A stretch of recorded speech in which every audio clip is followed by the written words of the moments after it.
माँ करने के इस प्रांगण में हम सब आज़ादी के अमृत महोत्सव के अंतर्गत इस ऐतिहासिक दिन के लिए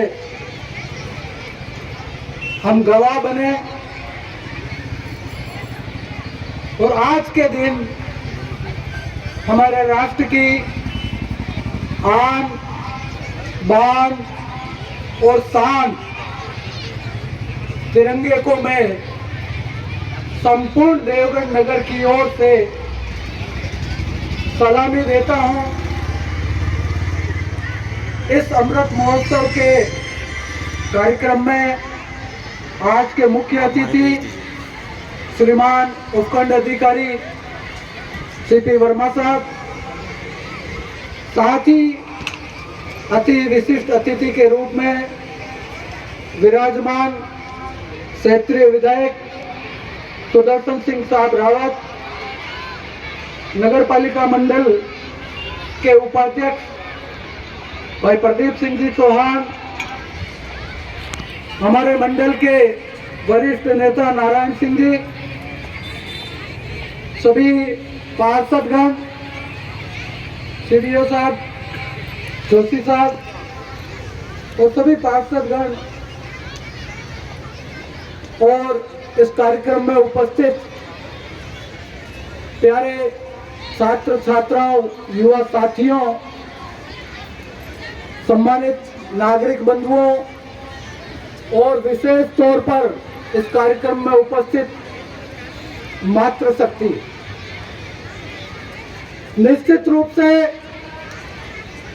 आज का दिन बहुत ही ऐतिहासिक और गौरवपूर्ण दिन है, क्योंकि आज के दिन हम अपनी स्वतंत्रता के 75 वर्ष पूर्ण कर चुके हैं और जिसको आजादी के अमृत महोत्सव के रूप में मनाया जा रहा है और जिस तिरंगा को 22 दिसंबर 2002 को आम लोगों को फहराने का अधिकार दिया, लेकिन इसको जन आंदोलन के रूप में हमने स्वीकार नहीं किया। आज इस तिरंगे की यात्रा में जो ऐतिहासिक वातावरण बना है, आज देश का प्रत्येक नागरिक अपने आप को गौरवान्वित महसूस कर रहा है कि उसे इस दिन तिरंगे को फहराने का जो अवसर उपलब्ध हुआ है, कहीं कहीं उसके मस्तिष्क में ये बात आएगी कि मुझे इस तिरंगे की आन बान शान रक्षा के लिए हर समय तत्पर रहना है। मित्रों, जो आजादी हमें प्राप्त हुई है, यह बहुत विरली और बहुत कीमत चुकाने के बाद प्राप्त हुई है। बहुत लंबा हमारा इतिहास रहा है और बहुत कुछ इस धरती ने सहा है। उसके बाद हमें 15 अगस्त 1947 को स्वतंत्रता मिली है। जैसा कि हम जानते हैं कि प्रथम स्वतंत्रता संग्राम सन 1857 में हुआ और निरंतर 100 वर्ष 90 वर्ष तक हम संघर्षरत रहे। लेकिन मैं यहाँ एक बात अवश्य कहना चाहूंगा कि जब 1947 में देश आजाद हुआ और प्रथम स्वतंत्रता संग्राम 1857 को गिना गया, लेकिन इस बीच बहुत बड़ा परिवर्तन इस भौगोलिक भूभाग में आया कि 1857 को इस देश का भूभाग था 83 लाख वर्ग किलोमीटर, लेकिन काल के थपेड़ों ने 14 अगस्त 1947 के दिन इस देश का जो वर्ग क्षेत्रफल था वो मात्र 33 लाख किलोमीटर रह गया और 50 लाख किलोमीटर के रूप में हमारे आसपास 9 देश विकसित हो चुके हैं। पुलिस है एक देश जो हमारा परम मित्र होने के नाते साथ देता है, तो एक देश परम दुश्मन होने के नाते वो 1000 कट्स ऑफ डेथ के रेस में यानी छद्म युद्ध के तहत इस देश को कमजोर करने के लिए लगा हुआ।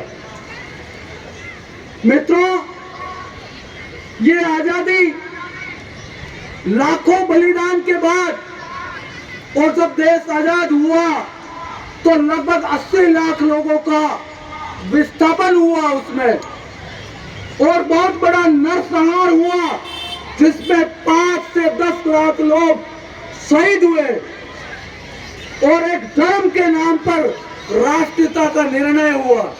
ये आजादी इतनी सस्ती नहीं है। आज का दिन इसलिए महत्वपूर्ण है कि उन तमाम परिस्थितियों को हम याद करें, उनसे प्रेरणा ले, हमारे इतिहास को उठाकर देखें, उससे प्रेरणा ले। गुरुदत्त साहब ने एक किताब लिखी, देश की हत्या। उन परिस्थितियों को आपको पढ़ना चाहिए, किन स्थितियों में यह देश आजाद हुआ। उसके बाद जब देश आजाद हुआ तो सरदार वल्लभ भाई पटेल के नेतृत्व में इस देश का जो एकीकरण हुआ, उसके बाद इस देश की नींव कैसे रखी जाए, दो विचारधारा के ऊपर मंथन हुआ। एक विचार वालों ने कहा इस देश का पुनर्निर्माण होना चाहिए, पुनर्निर्माण, और एक विचारधारा ने कहा इस देश का नवनिर्माण होना चाहिए। पुनर्निर्माण का मतलब था कि इस देश की संस्कृति को अक्षुण्ण रखते हुए हमारी जो सांस्कृतिक धरोहर है उसको वैसे का वैसे रखते हुए हम इसको पुनः प्रतिपादित करेंगे, अपने मान बिंदुओं को वापस स्थापित करते हैं। लेकिन दुर्भाग्य के कारण यहाँ नवनिर्माण की नीति को अपनाया गया, जिसमें लॉर्ड मैकाले ने यहाँ की शिक्षा नीति को जो तहस नहस किया, उसी के अंतर्गत देश आजाद होने के बाद जो शिक्षा वामपंथियों के हाथ में गई, उन्होंने देश के इतिहास के साथ बहुत बड़ा छेड़छाड़, बहुत बड़ा भेदभाव किया, और इसी के कारण यह आक्रांता और लुटेरों को महान बताया गया। आपके साथ बहुत बड़े कुटाराघात हुए, लेकिन ये धरती ने ऐसे वंश और बीज को अभी तक खोया नहीं है। हमेशा जब इस देश की धरती के साथ अन्याय होगा, संगे शक्ति कलयुग में संग ही ताकत बनेगा, यानी आप लोगों की एकजुटता ताकत बनेगी। मैं कहना चाहता हूं, अभी वर्तमान में देश का सुरक्षा और सामर्थ्य विश्व पटल पर डंका बजा रहा है।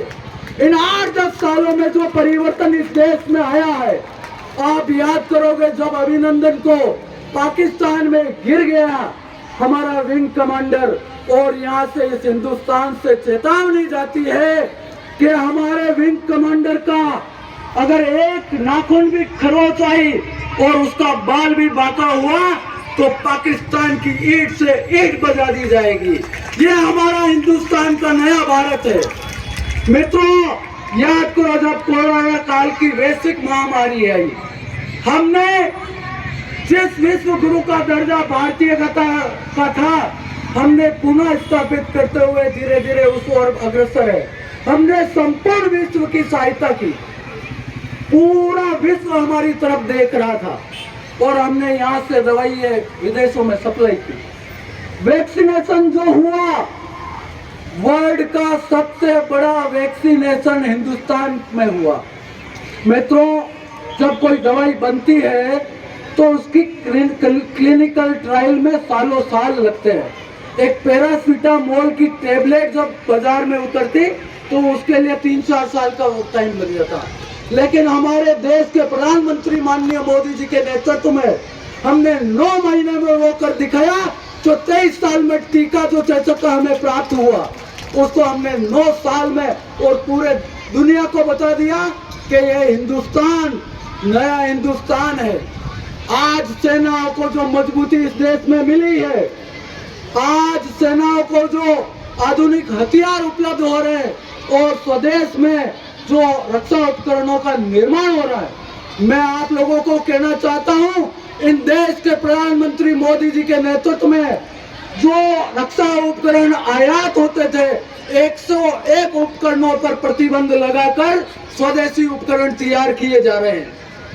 मित्रों, रूस और यूक्रेन का युद्ध याद करिए आप, जब दोनों देशों का युद्ध चल रहा था, उस युद्ध को विराम करते हुए तिरंगों को लेकर हमारे जो छात्र और यहाँ तक कि पाकिस्तानी छात्र तिरंगे को अपने आगे रखकर वहां से सुरक्षित निकले। और तिरंगे के मान सम्मान में दोनों सरकारों ने कहा गया कि जिसके हाथ में तिरंगा दिखे उसके ऊपर कोई गोली नहीं चलाएगा। यह हमारा सामर्थ्य है। आज की तारीख में जिस अमेरिका को वैश्विक पटक पर दादागिरीपूर्ण यानी तानाशाहपूर्ण देखा जाता था, आज वो भारत की तरफ देख रहा है। जो सन 1962 में हमने दर्द झेला था चीन से युद्ध करके, आज डोकलाम में उसको मुंह की खानी पड़ी। आप याद करिए कि जब 14 फरवरी को हमारे यहाँ वीर सपूत शहीद हुए तो हमने सर्जिकल स्ट्राइक करके उनको नाकों तले चले दबाए। यह हिंदुस्तान, आज का हिंदुस्तान संपूर्ण विश्व में आप कहीं जाएंगे तो आपके ऊपर गौरव किया जाएगा। ये वर्तमान परिस्थिति आ गई है।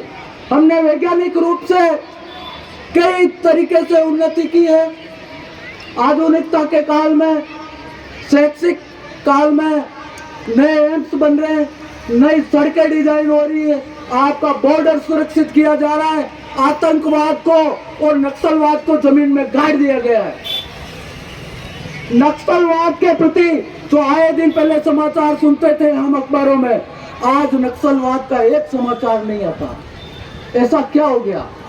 क्योंकि देश मजबूत हाथों में है, देश सुरक्षित है। मित्रों, आज का दिन हम आजादी का अमृत महोत्सव मना रहे हैं, लेकिन महत्वपूर्ण ये है कि आने वाले 25 वर्ष हमारे लिए बहुत अधिक महत्वपूर्ण है। मैं तो ये कहता हूं कि जो जिसकी भूमिका में है, यदि मैं नेता हूं, मैं चेयरमैन हूं, विधायक हूं, मैं मेरी यदि भूमिका सही निभाऊंगा और किसी के साथ बिना भेदभाव छल कपट में काम करूंगा तो वो महत्वपूर्ण है। जो शिक्षा का वातावरण उपलब्ध कराएगा, अपने नैतिक मूल्यों को जीवित करेगा और सही रूप से शैक्षिक रूप से शिक्षण कराएगा, तो ये देश अपने आप आगे बढ़ेगा। मित्रों, आज हम सब यहाँ एकत्र हुए हैं, आप सभी को एक इस दिन के नाते संकल्प लेना चाहिए। मैं ये कहना चाहता हूँ कि हमारे संस्कारों को क्या हो रहा है। जब अखबारों में सुनते हैं, मीडिया में सुनते हैं कि साले दरिंदे 5 साल की बच्चियों के साथ रेप करते हैं, तो हम कहाँ जा रहे हैं? ये हमारा नैतिक पतन है। यहाँ मातृशक्ति बड़ी संख्या में विराजमान है। कभी जीजाबाई ने अपने संस्कारों से पल्लवित पोषित कर छत्रपति शिवाजी महाराज जैसे कर्म योद्धा को तैयार किया। आज हमें चरित्र को पढ़ने की जरूरत है, चरित्र निर्माण की जरूरत है। ऐसे मोबाइल और सोशल मीडिया से बच्चों को दूर करिए, अपने बच्चों पर नजर रखिए।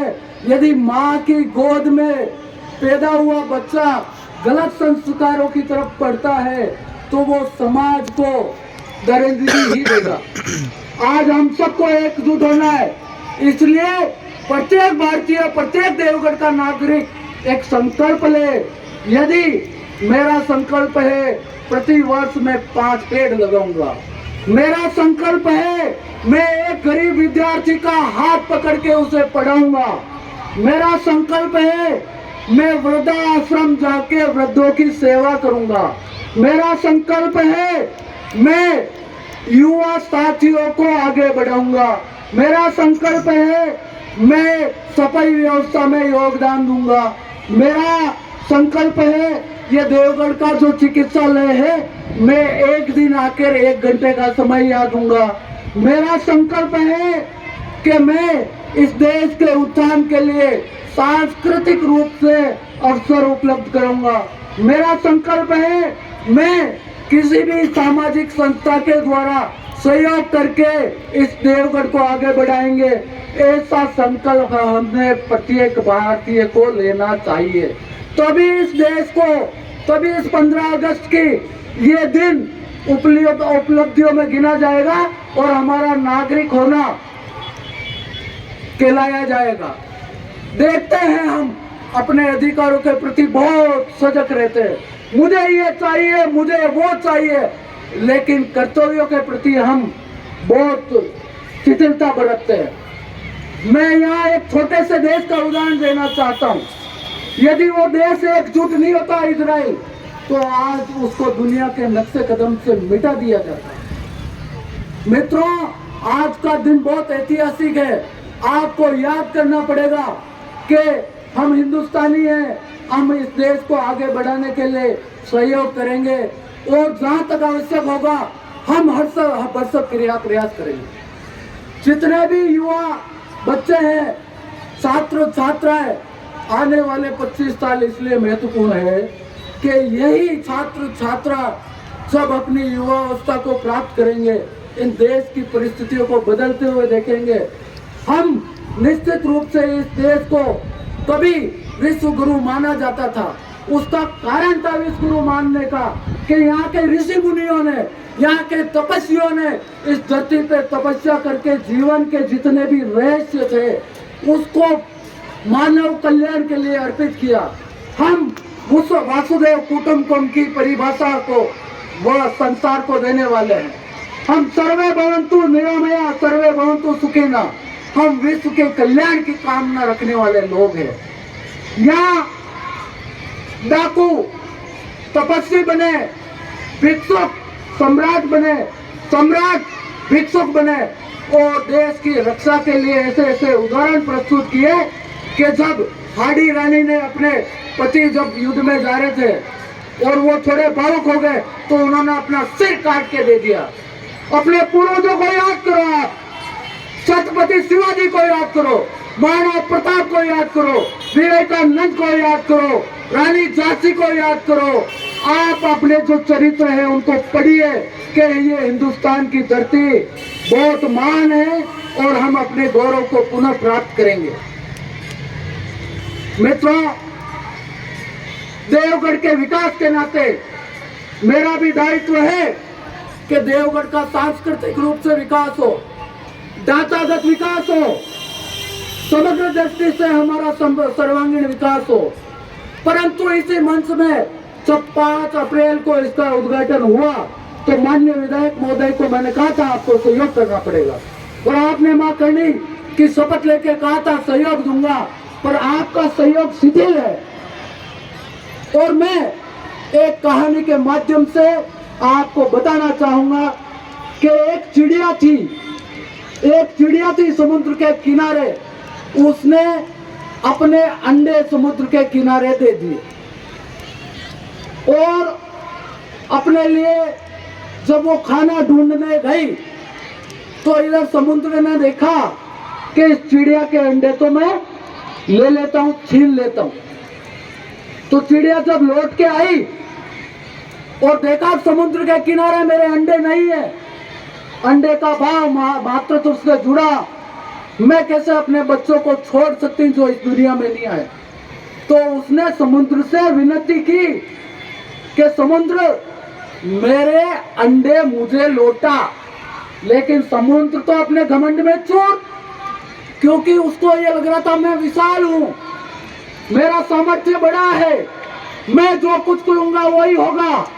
लेकिन चिड़िया अटल थी, चिड़िया ने बच्चे मांगे और जब चिड़िया को बच्चे नहीं दिए तो उसने चेतावनी भरे लफ्जों में कहा, हे समुद्र, तू मेरे बच्चे लौटा दे, नहीं तो तुझे मैं सुखा दूंगी। तो समुद्र ने अट्टहास लगाया कि तू चिड़िया मुझे सुखाएगी, मुझे सुखाएगी। उसका प्रयास किया, लेकिन चिड़िया ने अपनी चोंच से 2-2 बूंद समुद्र का लाकर जब बाहर डालने लगी तो दूसरे पक्षी देखे कि ये चिड़िया कर क्या रही है। तो उसको जाके पूछा कि चिड़िया रानी आप क्या कर रही हो। कि इस समुद्र ने मेरे बच्चे खा लिए, इस समुद्र ने मेरे बच्चे छीन लिए, इसलिए इसको सुखाने का प्रयास कर रही हूँ। अरे भला तू छोटी सी चिड़िया इतने विशाल समुद्र को कैसे सुखा पाएगी। जब ये सुना तो चिड़िया ने कहा, देना हो तो साथ दो, ज्ञान मत दो, देना हो तो साथ दो, ज्ञान मत दो। और जब उन्हें अच्छा लगा तो एक से दो चिड़िया हुई, कबूतर आए, मोर आए, तोता आए, मैना आए, कौवा आए, सारी एक एक करके बिरादरी जुटती रही। और जब सब सोच में भर के उस समुद्र को खाली करने लगे तो पक्षी राज गरुड़ को जब पता चला कि एक मेरे पक्षी होने के नाते मेरी जात समाज इस समुद्र को सुखाने में लगी, तो भला मैं पीछे क्यों रहूं, भला मैं पीछे क्यों रहूं। तो पक्षी राज गरुड़ जब चलने को उद्यत हुए, तैयार हुए, तो भगवान विष्णु ने कहा कि गरुड़ देव आप कहाँ जा रहे हो। तो कहा, भगवान प्रणाम है, मुझे अपनी जात समाज बिरादरी का साथ देने के लिए जाना पड़ रहा है। सारे पक्षी उस चिड़िया की सहायता करने के लिए समुद्र को सुखाने में लगे, तो मुझे तो जाना ही पड़ेगा। और जब पक्षी राज गरुड़ साथ हो लिए तो भगवान विष्णु को विवश होके उनके साथ आना पड़ा। और जैसे ही भगवान विष्णु आए, ओ समुद्र त्राहिमाम त्राहिमाम भगवान समा समा समा के समुद्र तूने ऐसी कुचेष्टा क्यों की। तो समुद्र ने कहा, मुझे भगवान मेरे अहंकार का, घमंड का, उसमें चूर था, मदमस्त था, मुझे इन स्थितियों का ध्यान नहीं रहा और मैं क्षमा मांगता हूं, मुझे सुखाइए मत। आपके बच्चे, इस चिड़िया के बच्चे मैं समर्पित करता हूं। तो हमारी संकल्प में, हमारी वृत्ति में इस देवगढ़ के प्रति निष्ठा है और इस हिंदुस्तान के प्रति निष्ठा है। निश्चित रूप से हम इसको आगे बढ़ाएंगे और अपना जितना योगदान हो सके उतना देंगे।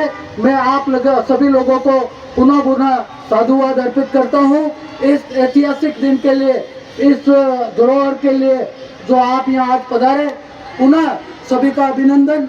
और आज़ादी के अमृत महोत्सव के लिए आपने जो हिस्सा लिया, चाहे वो आपके तिरंगा फहरा के लिया हो, चाहे इस देश को संबल देके या इस कार्यक्रम में पधार के, सभी शुभकामनाओं के पात्र। जय हिंद, जय भारत।